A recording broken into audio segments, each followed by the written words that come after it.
We'll go live in a minute. Hi everybody. My name is Grace Bubeck, and this is a live online conversation in the series of Living from Love. And today I'm with Shanti Mai. Hi, Shanti Mai. Hi, how are you?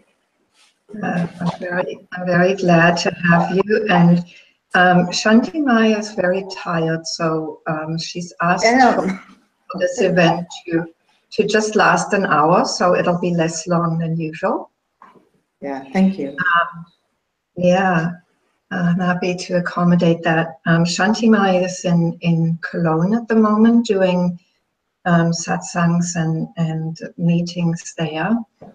And I met Shanti Mai in India when I was in India in February, and really liked her satsangs. She's in the Satya lineage. She's the first Westerner and first woman to be in that lineage, to teach in that lineage. And I found her to be very refreshing and very unorthodox as far as non-dual teachings go. So I'm very happy to introduce her to you in case you don't know of her yet. And our topic today is the mind is not our enemy. And so Shanti Mai will say a little bit about that topic to start off, and then we'll have a conversation for maybe 20 minutes, half an hour, and then we'll open the floor to questions from people who are watching. So I'll say more about that when we come to that. So over to you, Shanti Mai. Thank you for the nice introduction. And you would like to consider mind is not our enemy. Is that correct? Mm-hmm. You know, it really has to do with, first off, language. Because when your language is correct, it's in integrity with you. So let's just say we don't know what mind is. And it's been taught that, and I find it in a lot of,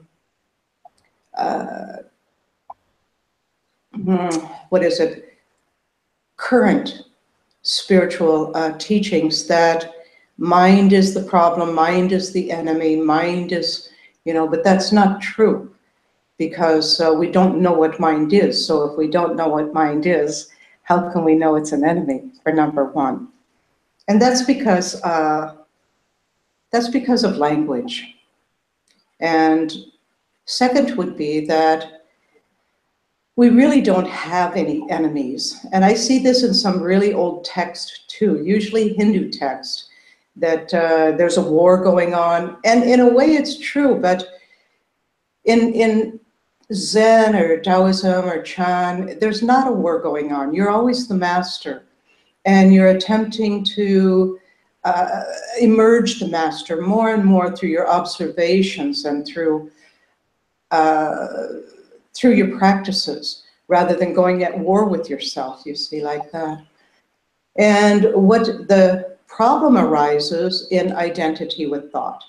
That's the entire problem. There's nothing more to spirituality than that. Because once that is dissolved, once that is well considered and released as just passing words, then love is natural. Because you haven't created these divisions with your thoughts and believing in them and identifying with them. Yeah, and it's very important to practice observing, to practice observing, not mind, but the words that you identify with, called thoughts. The fifth Dalai Lama, he was even really wonderful. He said, thoughts have no duration.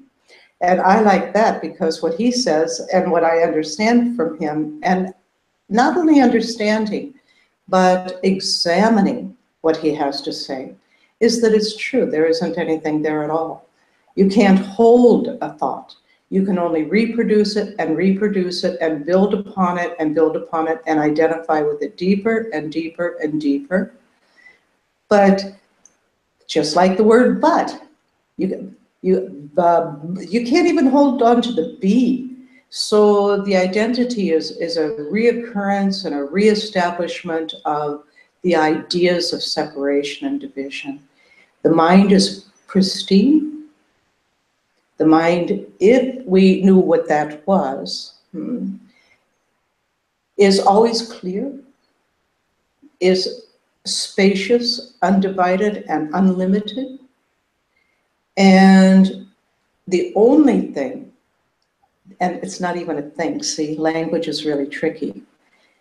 The only thing that keeps one from true realization is identity with the thoughts that they build and believe in, establish again and again and again and again. And if they didn't do that, well, they would realize that thought, or that mind, we could say that mind is the universal creative force that is the space in which all things have their changing expression. But as long as we go for thoughts that we are not good enough, that we'll never be good enough, that we can't, that we're not as wonderful as somebody else, or they're not as wonderful as us, or as long as we rebuild those thoughts and identify with them, we create clouds of delusion in our heart, in our soul, and we create divisions that are not there. You see? So I'm very careful with the language. I'm not fond of making mind enemy, because I'm only insinuating what mind could be, like the empty open spaciousness of the creative flow of the universe. And yeah, and to build upon thought upon thought upon thought upon thought, and not to observe it is to glue oneself to a fundamental duality that does not exist. And it's painful, and it's hurtful, and it's delusion in its most powerful delusiveness. Let's just say that. So that's what I have to say about mind. Mind is, you know, I would also say, and I'm not asking anyone to believe me. I'm asking them to examine for themselves. Don't pick up anything I say without taking a good look at it. But I would say what I have found, and it could be accurate, I sense that it is, that there's no such thing as a personal mind anyhow. There's personal experience of the creative force that brings everything into being. That's what I would say. Did you know about the Bodhidharma story, where Bodhidharma, Emperor Wu comes to Bodhidharma? These are very simple teachings, which means they're profoundly deep.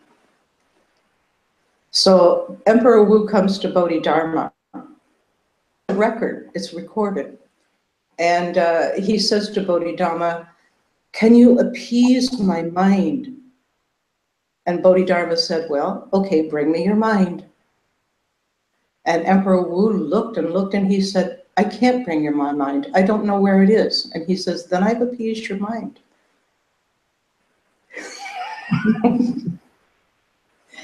Very clean, very clean. So this is, anyhow, I'm very careful about my language. I'm not always right on about it, but I do watch it to make sure that what I am saying resonates deeply with what I have seen.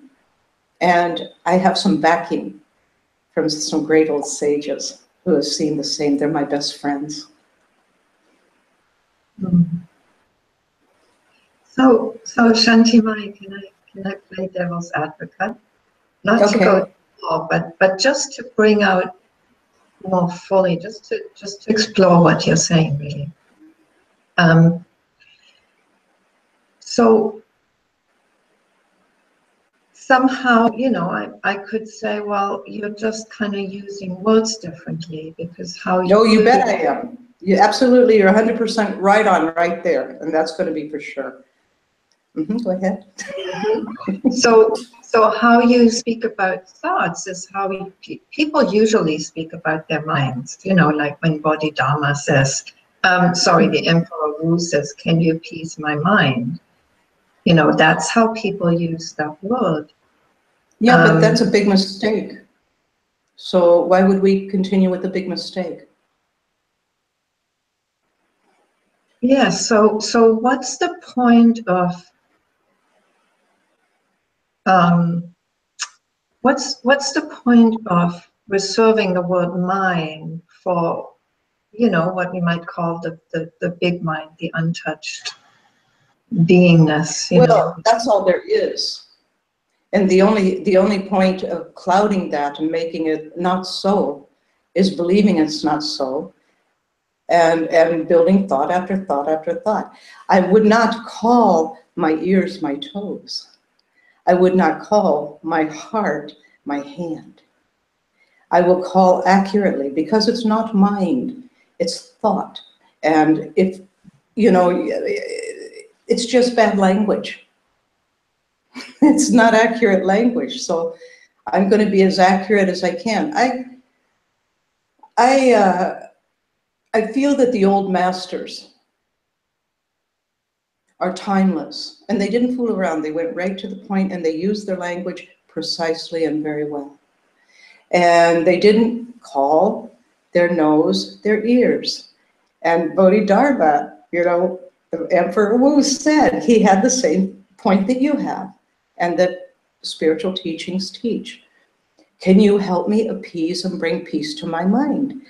Bodhidharma says, bring me your mind. And he says, I can't find it. He could not find a personal mind. And he looked. And Bodhidharma says, then I've appeased. You know, then you should have peace from that. You know, you should be settled. I feel that there's a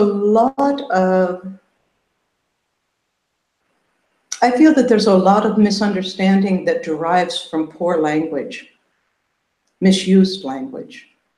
And people may think that I'm just, and it's true, people may think that I'm just splicing hairs, but I'm not. Something important into the focus.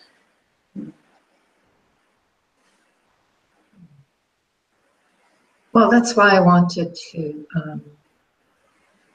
well, I thought it was interesting to have that topic, because, you know, that there is something quite powerful in speaking about the mind, just as the, you know, as the clear, pure intelligence that it is. And I don't know what a mind is, really. I have indications and intuitions, but that all comes from that creativity that things. I don't detect in me a personal mind that could ever be an enemy. And according to Chan and according to Shantimai, because I look into it, it's not just to repeat, you understand? It's really to examine. I have never found a personal mind, and I have never found an enemy within myself. I create, maybe at one time in my life, I created, thinking means error, you know. But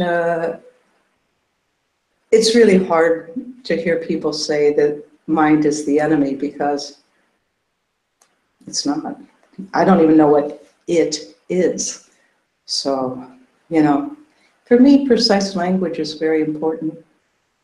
And I don't know if anybody listens to it or even cares about it, but I do. So that's the thing. Well, right now there's 67 viewers, so obviously some people care about it too. That's nice. Yeah. But I feel that, you know, Lao Tzu also said that your language, when your language is in integrity with the way that you are, the way that things are, you don't get confused. Like, I used to talk about this a lot with my students. I stopped talking about it because I can imagine that they got the point. So I used to hear in spiritual circles, now we're speaking about language. I used to hear in spiritual circles, I gave my power away. That's total nonsense. You can't give potential away. And yes, you can agree that somebody can come over you. You can have that contract with somebody. And sometimes it's not a contract. Sometimes it's literally abuse. But we're speaking about friends or family or something like that. I gave my power away. That's not possible. So these kinds of languages that don't make sense, I like to clean them up. You cannot give potential away. It's always there for you. You weaken yourself sometimes by the poor language that people use. Would you say, Shanti Mai, that because there's a paradox here, because you know the mind expresses in all of us. It is all of us. Well, I'm not going to go with you. So you can do that if you like to. I don't know what that means. I have no idea what that means, except for that. First off, let's clear our language. What does that mean? You tell me what that means, and so I can understand. Really and truly, I want to understand what you're meaning. I'm not being facetious or anything like that. I really want to understand. Yeah. So, well, let's say that you know, as I'm speaking with you, there's like you know, there's an intelligence at work. Yes. Here and there, probably more clearly in you than in me, but it you know, it creates this ability to understand, to see, to be clear, to communicate. And to me, that would be an expression of that mind, of that. Well, that to me would, excuse me, I'm sorry. That to me would also be an expression of mind, but I would not say that that could ever be my enemy, nor could I say that that is a personal entity. Mm-hmm. It would be in my discovery, it would be the same creative force that turns autumn leaves red and brings the snow and and creates a rainfall or a drought or a baby's cry or a bird's call or the sky. That, in my estimation, through what I have discovered, and I'm not saying I'm right, this is discovery, I'm not saying I'm wrong, I'm not going to go either way. That is a creative force that is bringing this dreaming illusion that has a constant change into an apparent being that is actually empty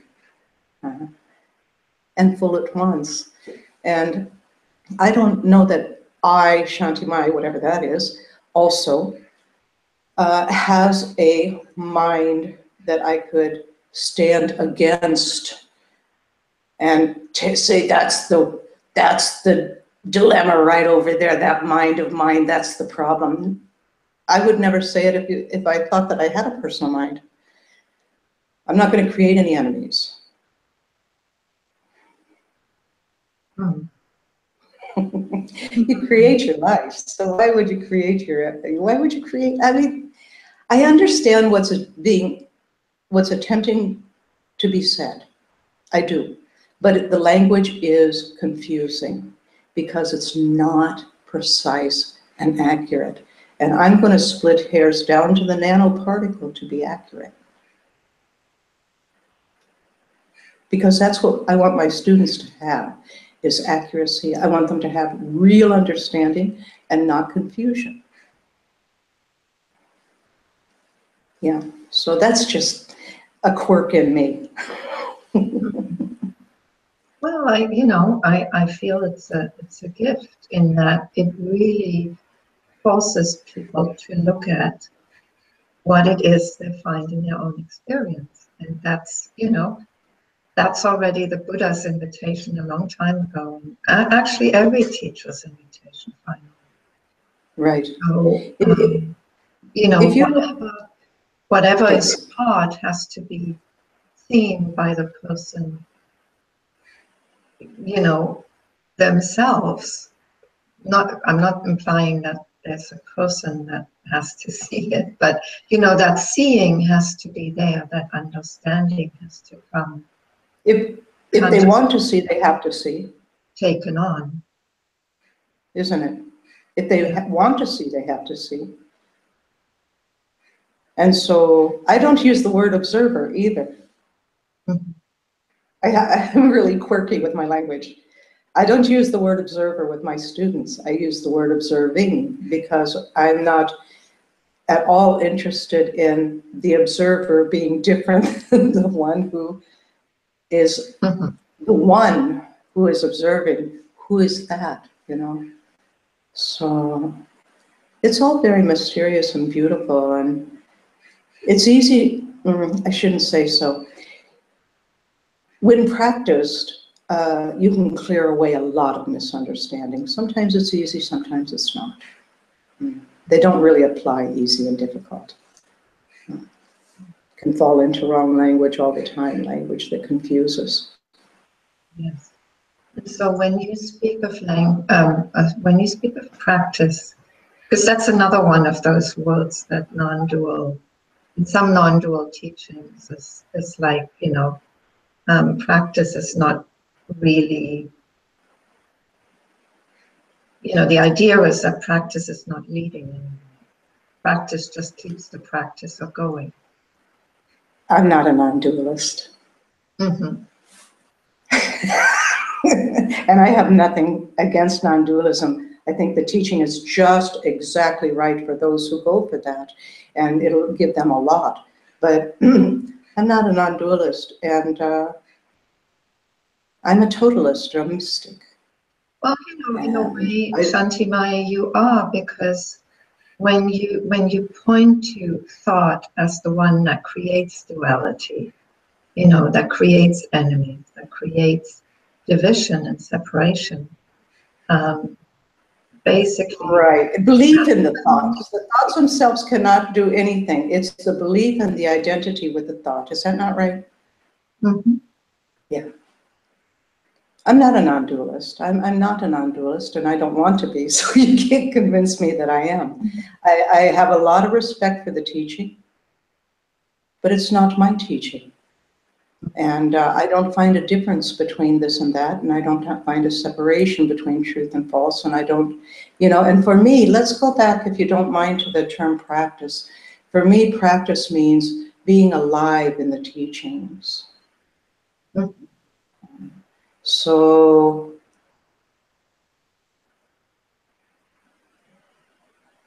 if you're going to practice ignorance or you're going to practice brilliance, take your pick. I actually really like that definition of practice. Yeah, it's not like it's. That's beautiful. For a great pianist to master his art, if he just sits at the piano and says, I don't have to do anything here. Now, let's go to that. If you don't have to do anything, we just covered that in satsang yesterday. If you don't have to do anything, don't do anything. Don't be jealous. Don't identify with thought. Don't be silly. Don't cut things in half that is impossible to cut in half. Not doing anything is a powerful, powerful observing and being. So it is correct that you need not do anything. But people who say they don't need to do anything still maintain jealousy and comparison and doubt. And so they're doing a lot. That's what I would say. So, Shantimai, I think that's a good, since we don't have the usual framework of time, I think this is a good moment to hand things over to questions. Sure. So I'm going to take a minute to go to the YouTube channel to see whether there are any questions here. Okay. And also to let you know, you can ask questions in two ways. One is to type your question onto the YouTube comment thread. Way is to actually join us on the Google Hangout Live. Okay, so that would be, again, pressing the name, is that correct? Yes. That's an instruction for Shantimai. So what I'll do is I'll post the link to the Hangout. I'll post that on the YouTube comment thread, so you can join us there if you would like to do that. Let me see that.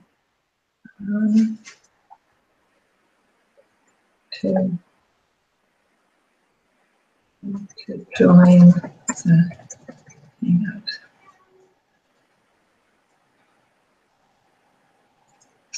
Okay.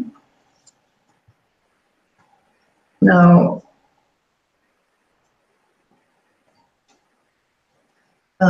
for those of you who are watching on YouTube, just to say before you join the Hangout, once you've copied the link and you click on the link, please close down your YouTube watch page, because that's going to interfere with the sound. And just to say hi to Jackie, to Leslie, to Sato Satori, to Roel,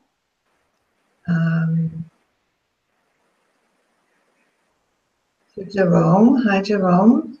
Jerome, actually, we met in Rishikesh, and he met you also, Shantimai. Okay.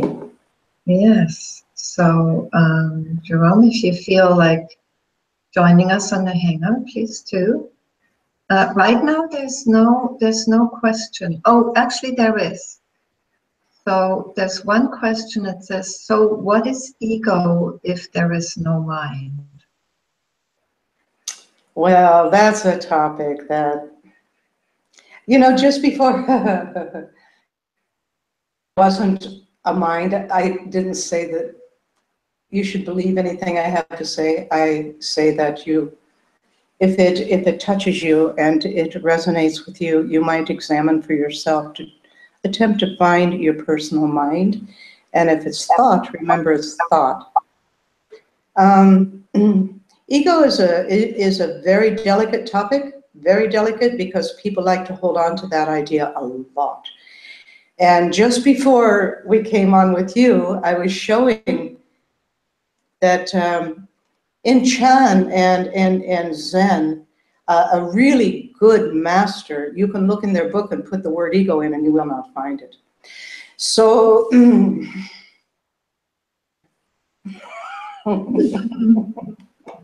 ego is the idea, again, a string of words, that there is a separation and that you're isolated and you are unique and you are individual, which individual means undividable.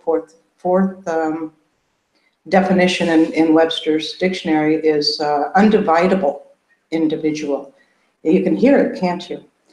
So ego insinuates that there's a gap in consciousness, you as opposed to another gap called other. That's not so. So when they say that you have to get rid of ego, Ego's become a big entity on people, like a piggybacker. He or she is the big problem in my life. And look at that guy, he has such a big ego. Man, look at that ego he's got. So I always say, just skip it. And don't look through those eyes anymore at anyone. Because as long as you're looking at what you would deem as their separation from you, you're making a big error. He may have selfish motives. There are indications of the ideas of separation, but a spiritual aspirant, one who really wants to see, will not bother with that at all. Just drop it. In conventional books, you can find it everywhere, but in the old masters' texts, you won't find it in the Blue Cliff records, you won't find it in Taoism, you won't find it. You won't find the term. They didn't bother with it because it was a dualistic idea. So they just went straight to the point. And they didn't have you fooling around with anything that looked isolated, dualistic, or anything like that. So you learn to look without that idea. It's another thought stream, which, by the way, surfaced in the 15th century. So there's a great Taoist case, and it's very beautiful, a great Taoist poem that says, the perfect man, which means man or woman, the perfect man did not know that there were things. Then the perfect man knew that there were things and gave them no attention. Then the perfect man knew that there were things and he named them and gave them attention, and the Tao died. So what I'm saying in service. I'm not saying to be different. I'm not saying to be arbitrary or pokey. I'm saying this in service. I'm saying this in service. I'm saying that, and you can fight with me if you want to, and not you. I'm not saying you. I'm saying you as a general you. You can fight with me if you want to, but I don't want to fight about it. Either you find out and you see that there's something to that, or you don't, and that's fine with me too. Yeah, I'm not trying to be an arbitrary, sticky out person. I'm really attempting to serve as well as I possibly can.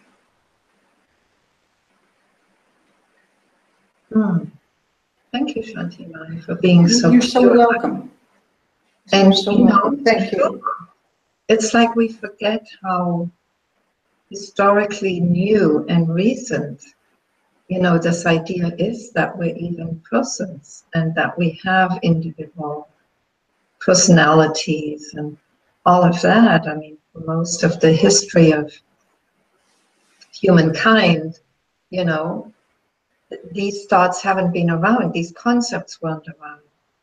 But then I'm wondering also, sometimes something needs to get really clear before it can be seen for the mistake that it is.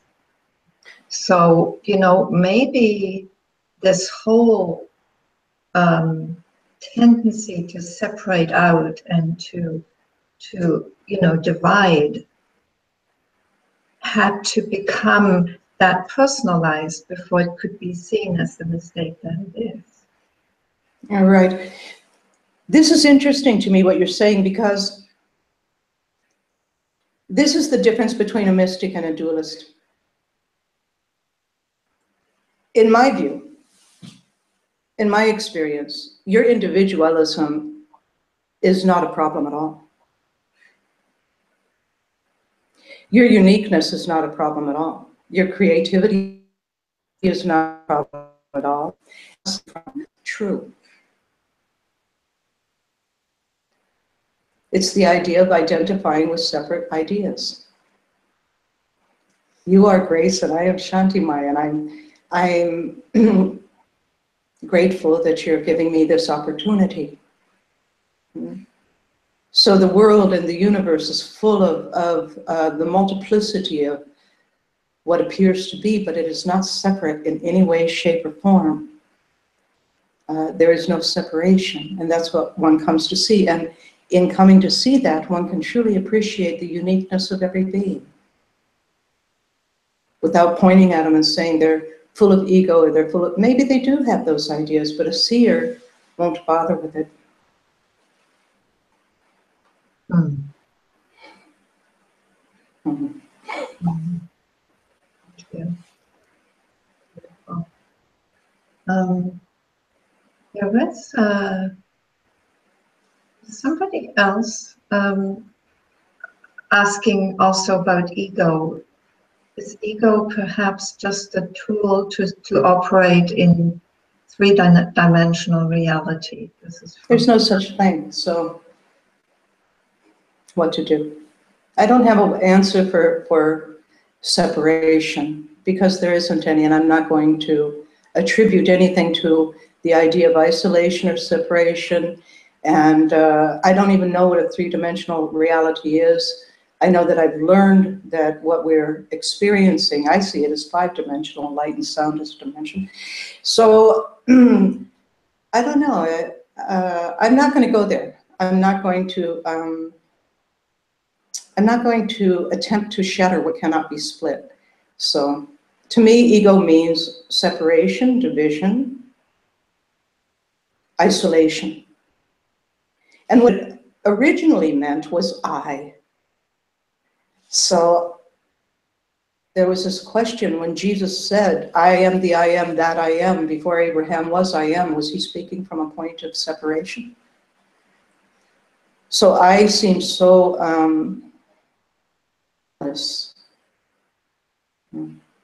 it's selfishness that makes people think that there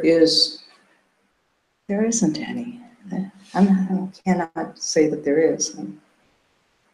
So I can't say that there is. I can't entertain the idea.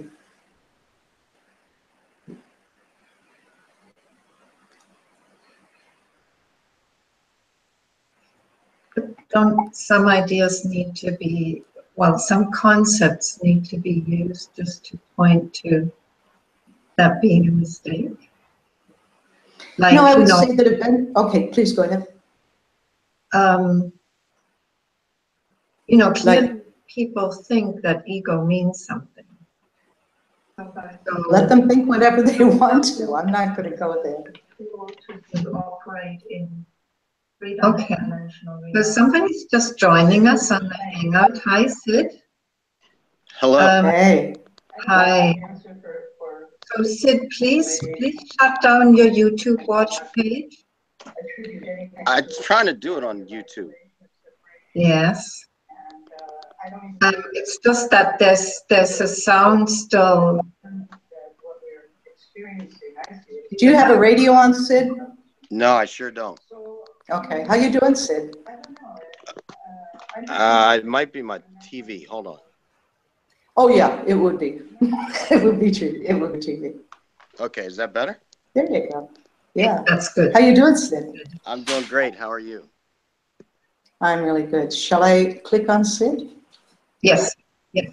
Do. There you are. Now, I can only see your hand.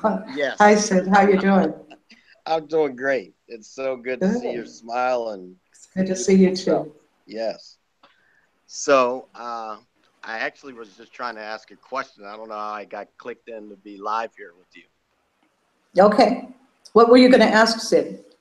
So we can. Well, I'm making this tour around America. It starts in September. Okay. And what you were saying is right in line with everything that I feel we are doing. We're creating this reality that we may not truly want to be living in. And so my question would be that as I travel, what's one of the most important things you feel people need to hear right now? Or is that it? Oh, there's so many things, Sid.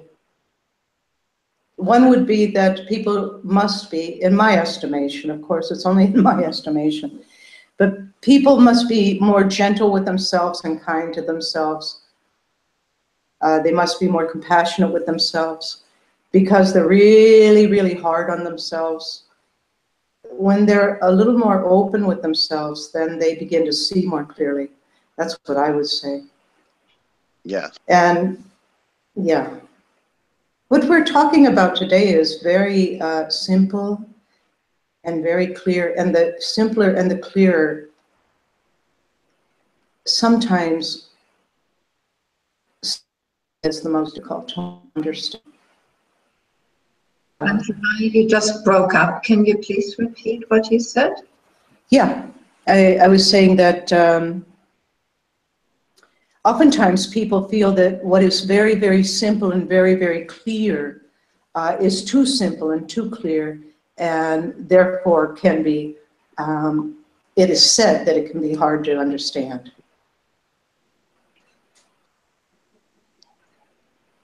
Did you get that, Sid? Yes, I totally did. And yeah, and that, you know, the last time you were here in Baltimore, part of the conversation was around clear languaging. And that is something I take a lot of pride in, and being direct. And so many people, because of the old patterning of creating these long stories and these long ways of communicating, actually get upset with direct.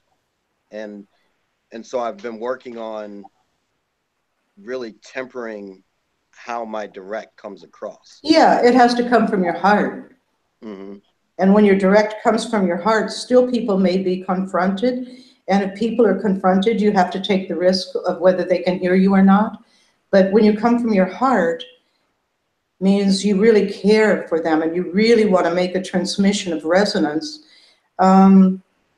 Best way, I would say. You have to come from a place of real love and resonance in the heart. Then people open their heart for you, and some will be there and some will never come back, and you'll always meet new people. Yes. Yeah. Well, thank you. You know, you've touched my life in so many ways, and we've had powerful moments. And we have, Sid. Yes, and you're always in my heart, no matter where you are. And for some reason, I could almost cry, and I'm not going to because I'm okay in this moment. But thank you for being you, and I love you. Thank you. I love you too, Sid, with all my heart. I'll see you in Baltimore, maybe, okay, if you're there. Okay. Bye-bye. You got it. Bye now. Thank you. Bye. Thank you, Sid. Thank you for coming on. Yeah. And that was sweet. And you know, I wonder,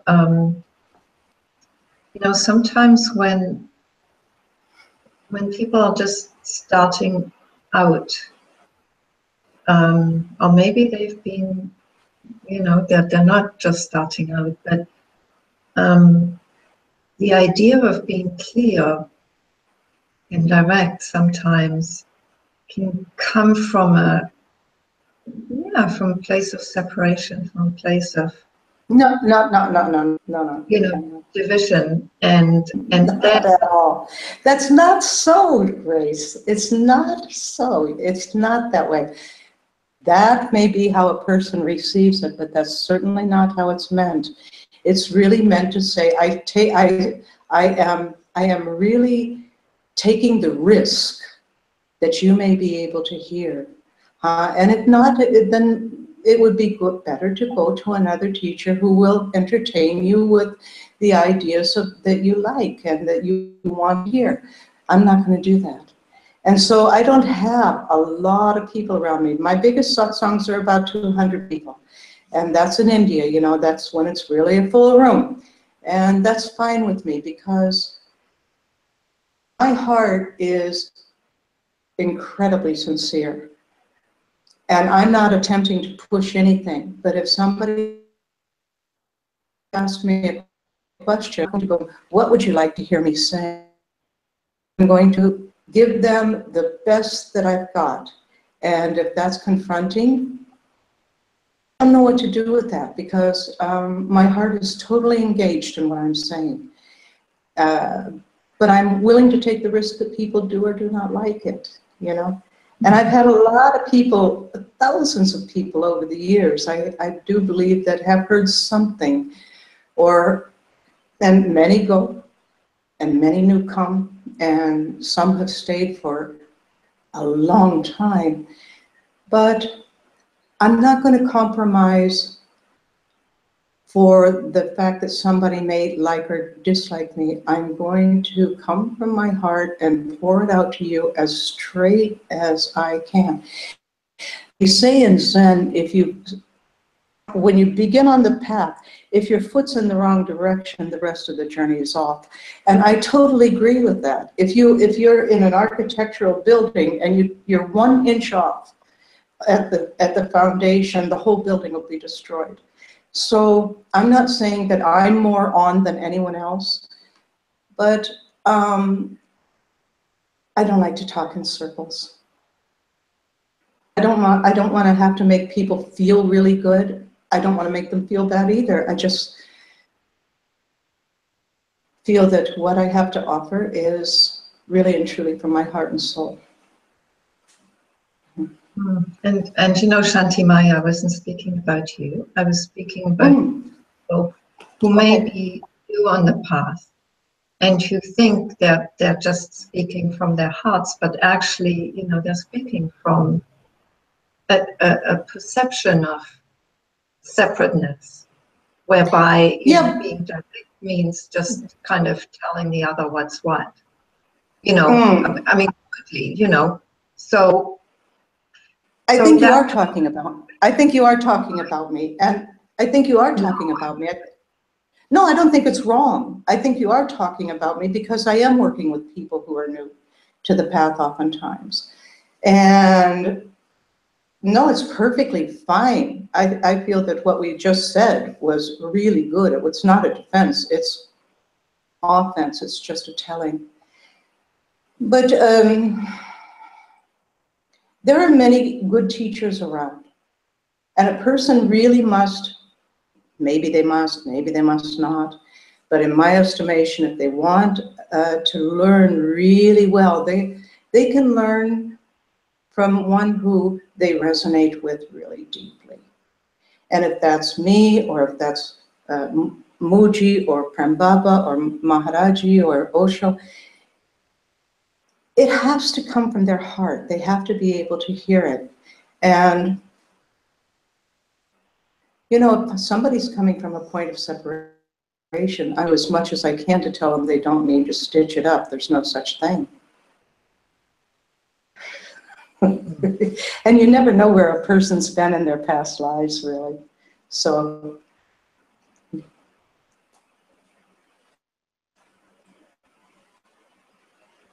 How do you feel past lives come into this?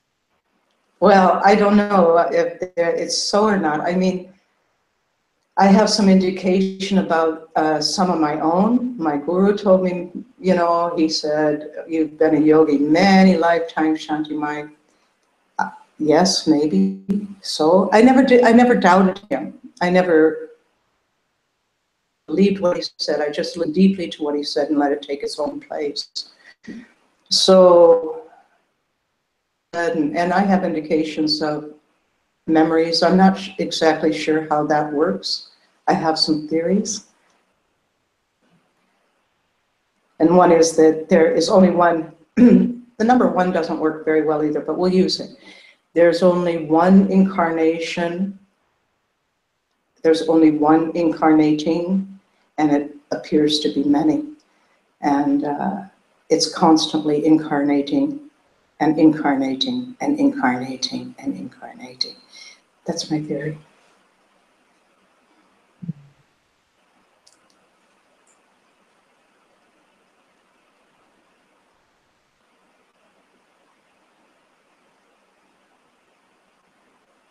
I'm really struck by how, you know, in your language, you're really refusing to I can only refuse because it's not true. To entertain any thought of separation.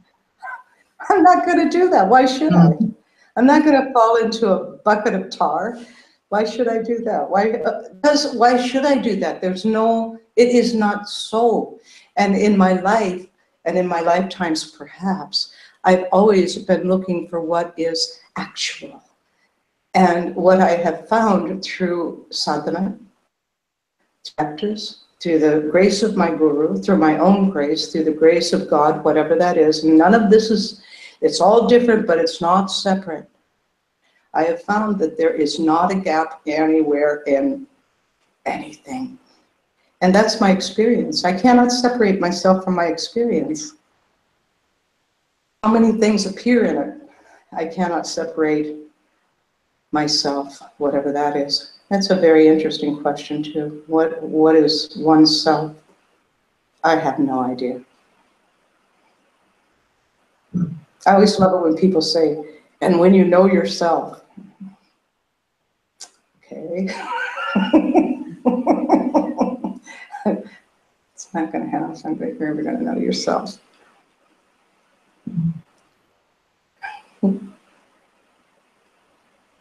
I think that's really beautiful. I think that's stunningly, exquisitely beautiful. It's so unpretentious. If I were you, I wouldn't entertain an idea of separation either. I wouldn't give it one iota, 1 billionth of a nanoparticle of a place in my consciousness. Why would you? Hold on to.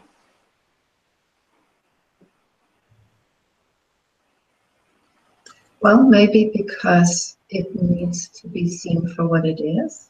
It's like it's part of the observing of thought, isn't it? It's just like how it creates. No, it's just not so. Your heart, in my estimation, and forgive me for going here, but in my estimation, your heart and soul and your every particle of your being is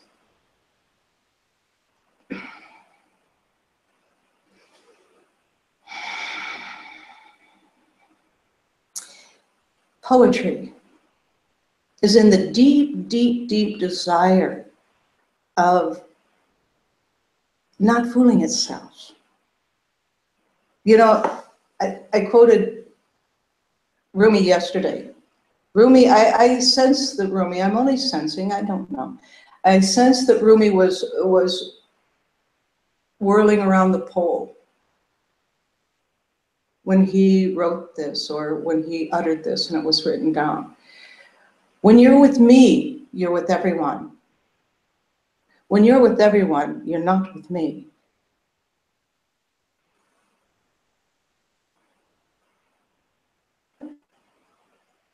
I am so grateful that I don't have to have double sight anymore.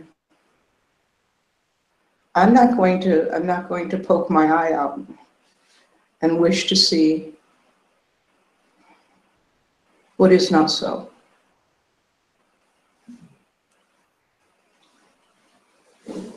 Okay, I'll try one last thing. And just to say, there is another question, so I do want to ask that too. So if you'd rather I put the question to you, I can do that too. Sure, thank you. So just very briefly, because I do feel it's important, you know, language has a function. And yes, it's like a tool, and for people who function in separation, for sure, for you, you don't need those notions. Nobody functions in separation.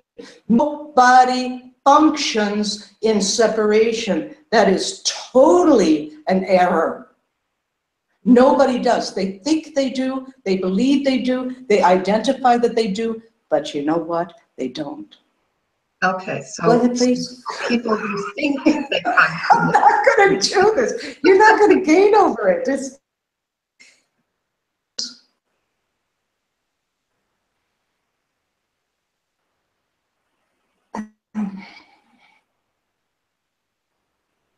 It's not so. Okay, good. So, Good for you. You're tenacious. You do a good interview. It's a wonderful interview, and I'm really grateful that you give me this opportunity to have this talk with you. yeah, no, it's good to be like just how do you say, corrected? Yes, Well, I don't mind if I'm erring. If I'm erring, you can tell me if I'm erring. I'm 100% happy to know that I'm off. Yes, so am I. So let me Yeah. ask this question now, because we're approaching the Okay. hour and we take an hour. So Thomas Vassilopoulos asks, Yeah, I hello, know Shanti Mai. Thomas. When you are in a challenging situation, how do you determine when the point is that you should step away and move along, and when you are meant to endure and receive life's offering? Do you want me to read it again, or you? I know exactly what he's talking about. The view is that you will know. When you need to step away, you'll step away. When you don't, you won't. It's very clear. And if you cease wondering about it and worrying about it, it'll be clear. Your intuition will be more available to you. And Thomas has very good intuition. Right? I know Thomas, and I know what he's going through. So if he would just calm it in his meditation, and he will know. He will know very well. And that's what intuition does. When it's the right time to move, you move. When it's not the right time to move, you maybe, as he's saying, you continue to engage. I would add one thing, not to run away from anything that he has doing something really important. But his intuition will let him know. But he must silence all of the goings on in his thought stream. And he will see. There's no question about it. His intuition is much more available when he's not worried. I think that's a general answer to Yeah. a lot of people, not just to. Yeah, absolutely. It's interesting because somebody I know recently was all worried, like very involved in all of these words that we're going through and identified and confused. And when they stopped it, and they did stop it, they could see what was actually coming to them. Sorry, Shanti, you're breaking up. Sorry, they saw what was coming to them when they stopped the worry. But when they were all filled with the identity and the confusion, all they could see was the identity and the confusion. And life could even pass by and they wouldn't see it. Huh? But when they calmed those thoughts, life started, they started to see what was being offered to them in their life, and changed very rapidly, as a matter of fact. So, it's identity with thought that creates all the clouds of delusion. And delusion means not seeing things accurately,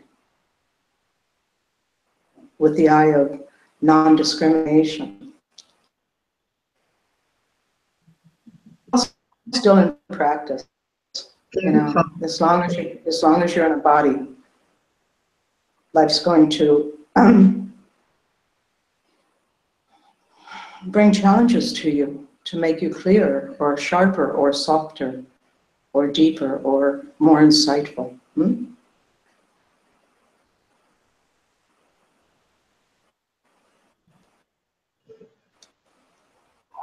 Thank you so much, Shanti Mai. That sounds like a good way of ending. But if you'd like to add something to that, you know, feel free. Now is your I think it's a good place to end, but like I told to Sid, you know, in satsang the other day I said this, and it's really just the same thing, just mirrored back.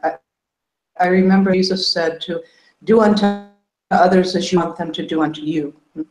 But I would say do unto yourself as you would want others to do unto you. And bring, you know, whatever that is you're seeking from others to find it in yourself.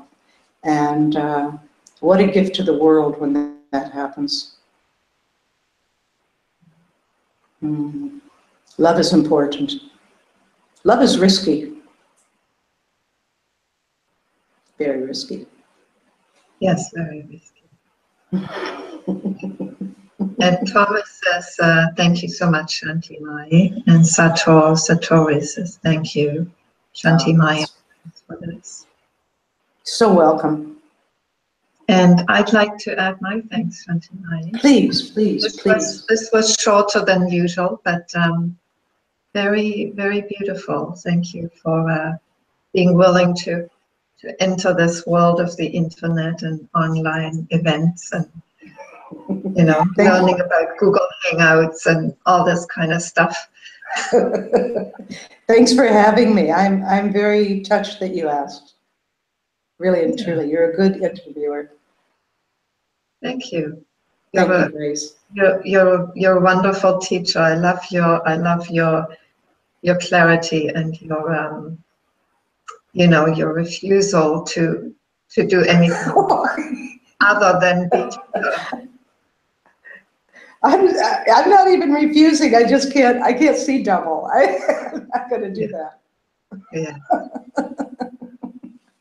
Well, I think that's your gift, isn't it? That way. Yeah, that works really well.